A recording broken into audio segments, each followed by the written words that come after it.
अस्सलाम वालेकुम वीरो।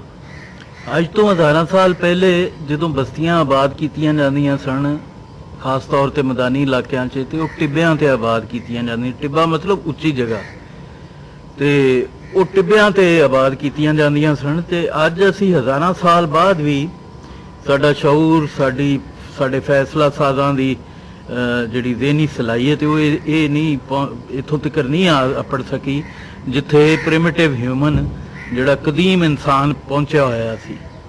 अज भी इन्हां दा शऊर उत्थे तो उत्थे खलोता है, बल्कि उन्हां तो ज़्यादा पसमानदा है अज तो 4000 साल पहले दे इंसानां तो। कराची च बारिशां दा बड़ा रौला है, तो हुण पानी उत्थे आ गया। तो पानी च सिंध गवर्नमेंट का की कसूर है? मतलब जरदारी उत्थे भर्ती पवा दिंदा सारे कराची च 20-20 फुट की।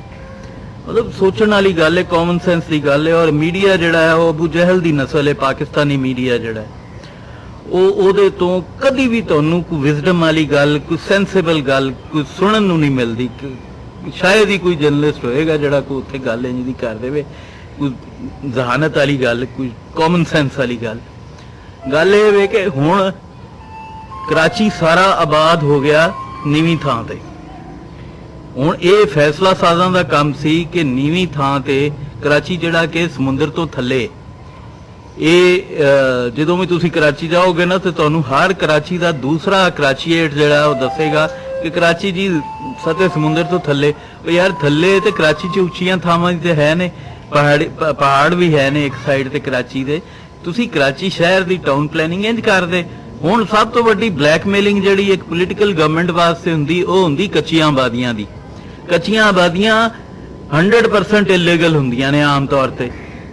वो आके लोग बह जाते ने और उस तो बाद चुके वो एक घर च 12-12 बच्चे जने होंगे ने, ते 2-2 मरले दे 3-3 मरले दे। उन्हां दे वोट भी चौखे होंगे ने। इस वास्ते पोलीटिकल गवर्नमेंट जिहड़ी है वो भी समझौते करदी है किहदे उत्ते? अकल दे उत्ते, शऊर दे उत्ते, दानिश दे उत्ते। ते मुजरम बहरहाल वो भी ने। हुण आ जाओ मौजूदा सूरत हाल ते जिहड़ा असीं अगे करन जा रहे हैं। अगे असीं की करन जा रहे हैं तुहानूं इन्ना ही काफी दसना कि रावी कंढे 14 लाख घर बनाने जा रहा है इमरान खान। उस इलाके जिहड़ा लाहौर का थल्ला हिस्सा है, नीवा है, लहंगा है लाहौर का, जिधर नूं पानी आउंदा है। सब तो ज्यादा जिथे बारिशां तो बाद जिहड़ा इलाका मुतासर हो रहा है उत्थे 14 लाख घर बनाने जा रही रियासत पाकिस्तान, हुकूमत पाकिस्तान। और ये सारा पैसा जिहड़ा है वो डुबोण जा रहा है।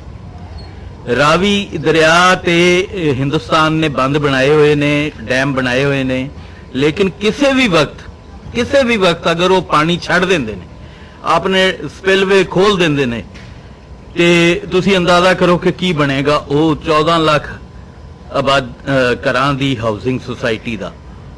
उही हाल होएगा जिहड़ा असीं कराची च बैरिया टाउन च देख रहे हैं। वो मलिक रियाज नूं सस्ती थां लभी, उन्हें खरीद ली, उत्थे हाउसिंग सोसाइटी बनाती ते वो बेड़ा गर्क कर दिता। वो हुण इंज है कि जिवें वीनस हुंदा, वो वीनस का नक्शा पेश कर रहा कराची।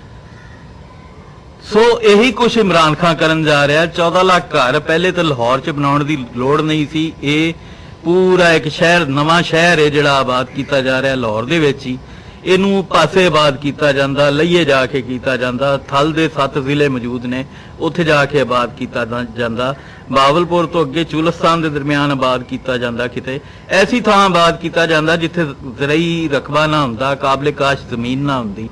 उत्थे इंडस्ट्रीयल स्टेट लांदे, उत्थे रोजगार के मौके फराहम करदे। और ये जिहड़ा मगरमच्छ दे आंसू बहांदे ने। और पंजाब दुश्मन स्पैशली जिहड़ा हर प्रोग्राम च कहंदे ने जी वो जनूबी पंजाब का गरीब मारिया 72 साल तो मारिया जा रहा है। और जनूबी पंजाब तो 72 साल तो हर अहम ओहदे ते बंदा आ रहा है।